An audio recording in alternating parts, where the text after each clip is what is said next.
Most important question, ratio का तीन संख्याओं का योग 123, पहली और दूसरी संख्या के बीच का अनुपात 3:4, दूसरी और तीसरी संख्या के बीच का अनुपात 3:5 है। दूसरी संख्या ज्ञात कीजिए। सबसे पहले हमें रेशियो ज्ञात करना होगा। ए और बी सी यानी तीन संख्या मैंने माना ए, दूसरी संख्या बी, तीसरी संख्या सी।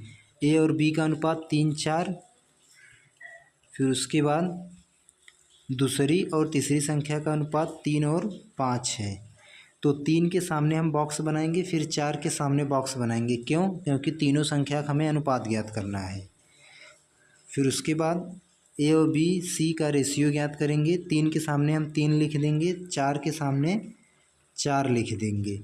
अब ए और बी सी का रेशियो पता हो जाएगा। 3 त्रिका 9, 3 चौक 12, उसके बाद 4 पंजे 20।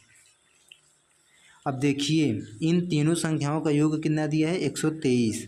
जब इन्हें हम जोड़ेंगे 12 9 21, 21 और 20 41।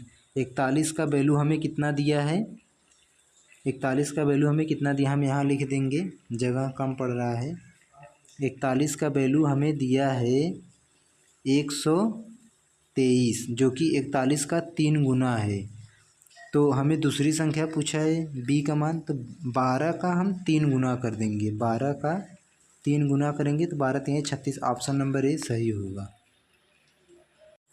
इसी प्रकार से दूसरा क्वेश्चन, तीन संख्याओं का अनुपात 6 8 9 है। तीनों संख्याओं का योग 460 है। तीनों संख्या में सबसे बड़ी यानी 9 वाली संख्या पूछ रहा है।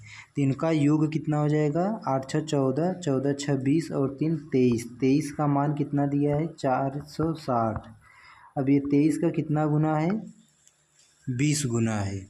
तो सबसे बड़ी संख्या 9 का मल्टीपल होगा। 9 में 20 का गुणा कर देंगे, 180 आंसर हो जाएगा। मनोज और पारस की आय का अनुपात 12:7 है। यदि पारस की आय मनोज की आय से 4000 रुपये कम है तो मनोज और पारस की कुल आय ज्ञात कीजिए। इसे हम डिविजिबिलिटी रूल से सॉल्व करेंगे। 12 और 7 कितना होगा, 19। अब यहाँ हम देखेंगे 19 से हमारा कौन ऑप्शन कट रहा है, तो 19 से ये नहीं कट रहा है, ये भी नहीं कट रहा है। अब 19 से ये देखेंगे कट रहा है कि नहीं, ये भी नहीं कट रहा है। तो हमारा ऑप्शन नंबर डी होगा, 19 अट्ठे 152। तो हमारा option number D is right होगा।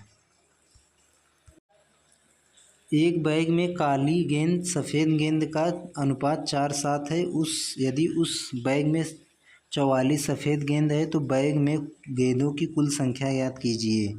कुल संख्या पूछा है तो 7 और 4 11। 11 जो हमारा आंसर होगा वो 11 का मल्टीपल होगा। तो यहाँ 11 एकम 11, ये नहीं होगा, ये भी नहीं होगा। या तो सी हो सकता है या तो डी हो सकता है। तो इसे हमें सॉल्व करना होगा।